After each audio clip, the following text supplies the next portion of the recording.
साथियों, नमस्कार। मैं बात करने जा रहा हूँ उस विषय का जो किसी भी सूरत में थमने का तो नाम नहीं ले रहा है, उल्टा दिन पर दिन बढ़ता ही जा रहा है।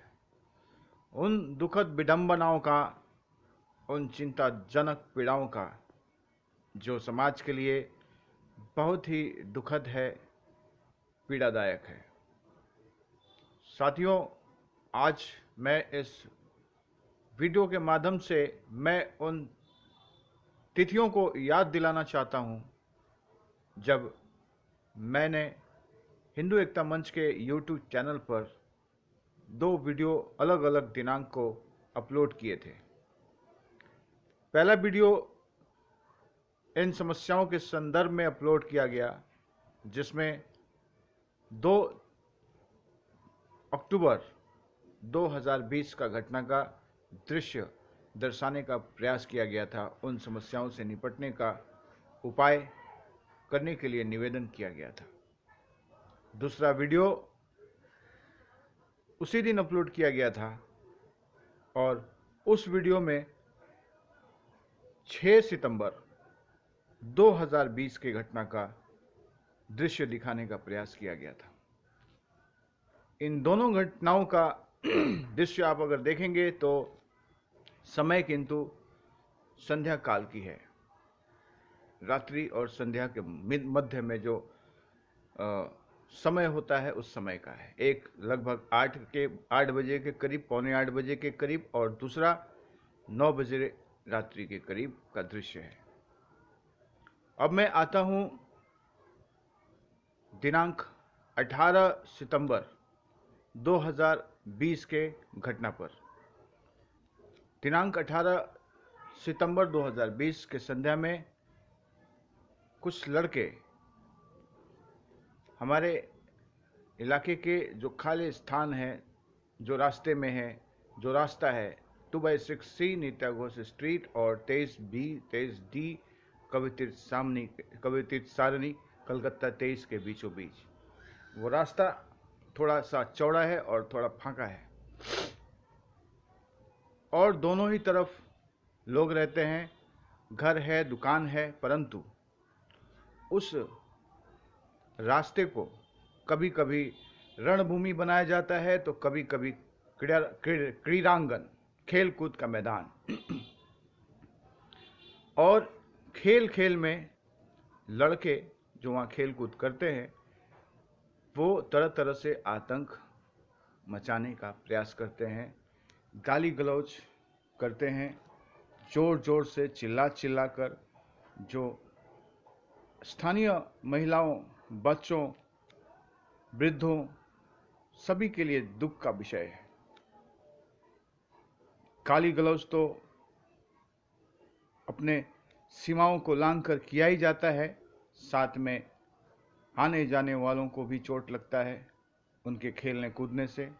अगर विरोध कोई जताता है तो उन पर मिलजुल करके आक्रमण कर दिया जाता है और जिस पर आक्रमण होता है वो व्यक्ति एकदम से अकेला हो जाता है और वो न थाना जा पाता है और ना ही किसी के समक्ष आवाज़ उठाने का प्रयास कर सकता है, साहस जुटा पाता है।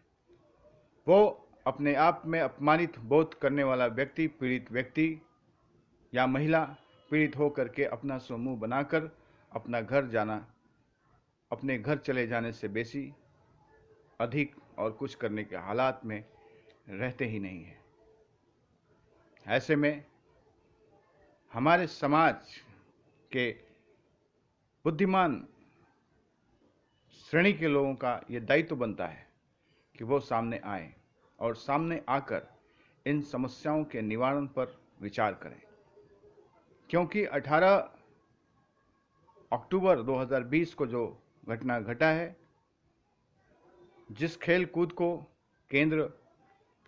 कूद के लिए हमारे स्थानीय बच्चे बहुत उत्सुकता से उत्साहित होकर खेलते हैं, परंतु उनके बीच कुछ बाहरी षड्यंत्रकारी उस खेल में शामिल होते हैं जिसका उनको थोड़ा सा भी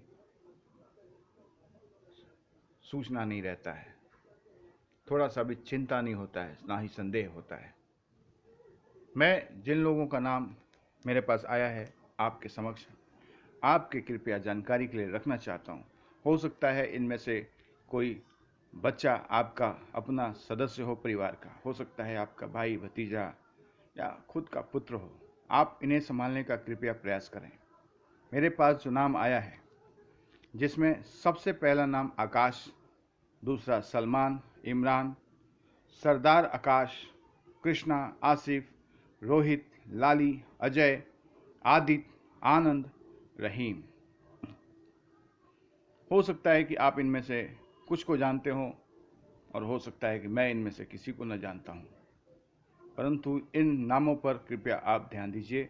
इसमें से कोई भी बच्चा यदि आपका है तो उसे अपने घर में बैठाकर समझाने का प्रयास करें।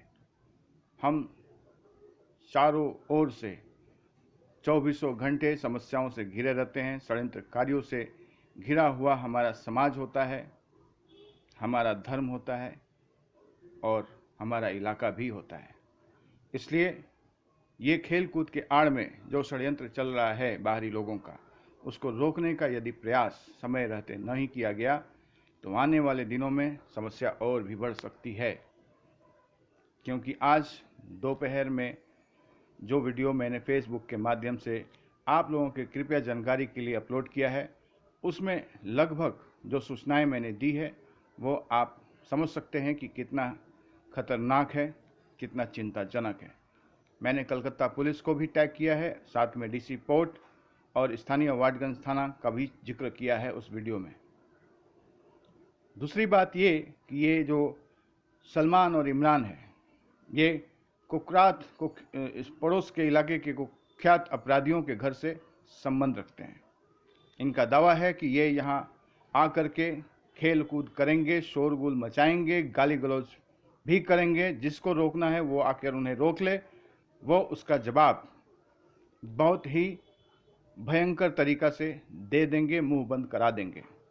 उनको यहाँ आने जाने से, यहाँ खेल कूद, शोरगुल और गाली गलौज करने से कोई भी रोक नहीं सकता। उनको यहाँ किसी भी प्रकार का कोई भी तांडव करने से कोई भी बाधित नहीं कर सकता। ये उनका चैलेंज है, चुनौती है।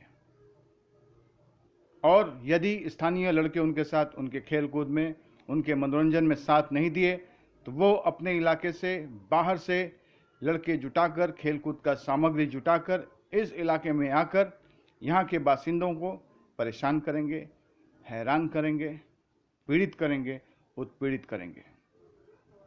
आज 22 तारीख है बंधुओं, और कल 21 अक्टूबर था।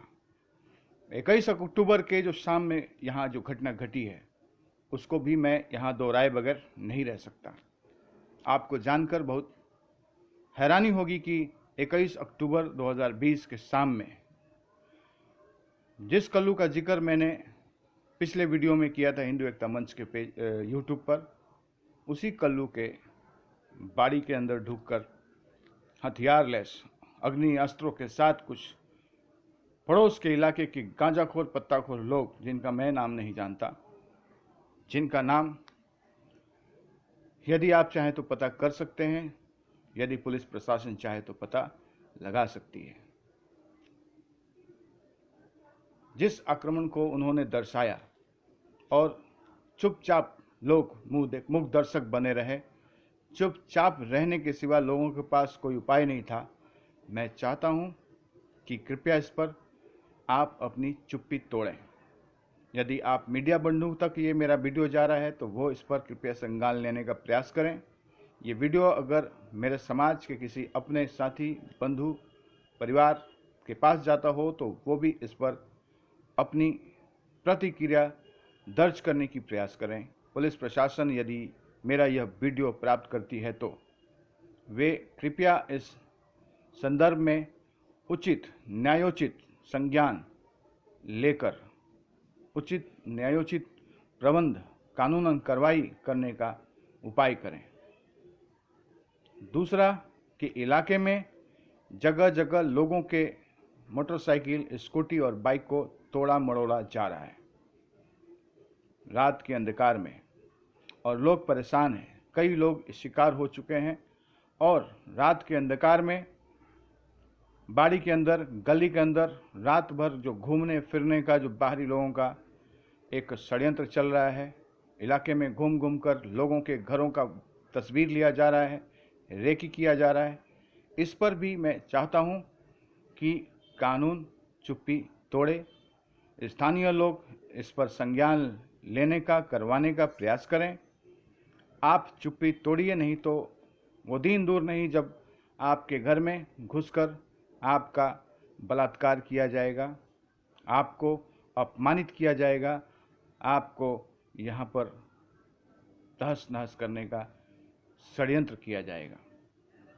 मैं ये डराने का प्रयास नहीं कर रहा हूँ, मुझे किसी प्रकार की कोई चेतावनी देने की या चिंता व्यक्त करने की रोज रोज का लालसा या कोई आदत नहीं है। ये सचमुच बहुत ही भयंकर और गंभीर समस्या है।